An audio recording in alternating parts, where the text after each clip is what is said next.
En Haïti, 81% des adultes travaillent dans l'économie informelle. Depuis 20 ans, nous sommes engagés auprès d'eux parce qu'ils travaillent sans relâche pour sortir leur famille de l'angoisse du lendemain. L'an dernier, nous avons soutenu 12 080 entrepreneurs avec 1. Des crédits sans garantie de montant moyen de 219 €, 2. Un compte épargne individuel, 3. Des formations pour renforcer l'entrepreneur et sa famille, 4. Un appui social et même psychologique. Avec 100 €, je finance l'accompagnement d'un entrepreneur pendant 6 mois et je trouve le fonds de crédit auprès de bailleurs institutionnels.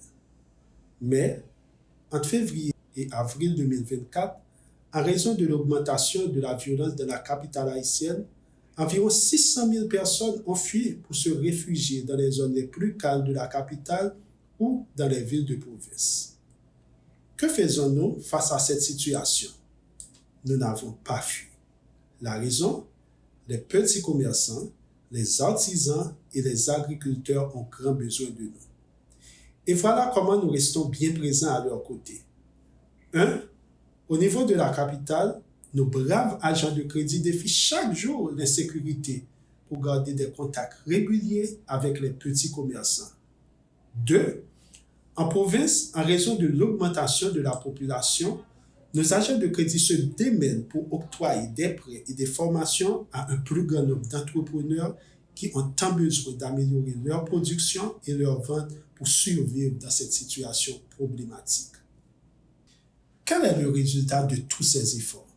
Nous arrivons à maintenir la stabilité de notre portefeuille et surtout, les petits entrepreneurs arrivent à maintenir leur activité. Je vais maintenant vous donner un exemple concret. C'est celui de Maria Bolivar. Elle vit à Port-au-Prince et nous l'avons accueillie dans le programme en février 2021. Elle vendait des vêtements d'occasion. Avec nous, elle a développé ses ventes et a réussi à faire mieux vivre ses 2 enfants. Malheureusement, début 2024, des groupes armés ont envahi son quartier. Elle a dû fuir sans rien emporter et a été abritée momentanément dans un camp de déplacés.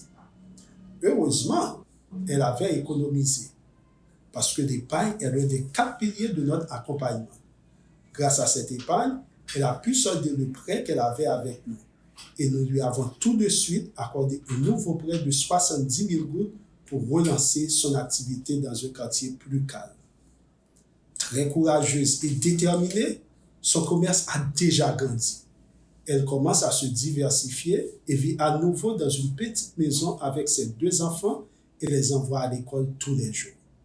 Elle dit d'ailleurs que notre formation sur l'importance de la fréquentation scolaire l'a convaincue de miser davantage sur l'école. Des exemples comme celle-là, j'en ai plein en tête. Et je veux pouvoir aider celles qui rêvent de nous rejoindre pour progresser comme Maria. Elles sont courageuses, travailleuses. Elles tiennent leur commerce tous les jours, de l'aurore à la nuit tombée, sans jamais baisser les bras. Et derrière chaque Maria, il y a toute une famille. Misez sur elle avec moi. Ensemble, affirmons que l'avenir est possible en Haïti. Un grand merci à vous.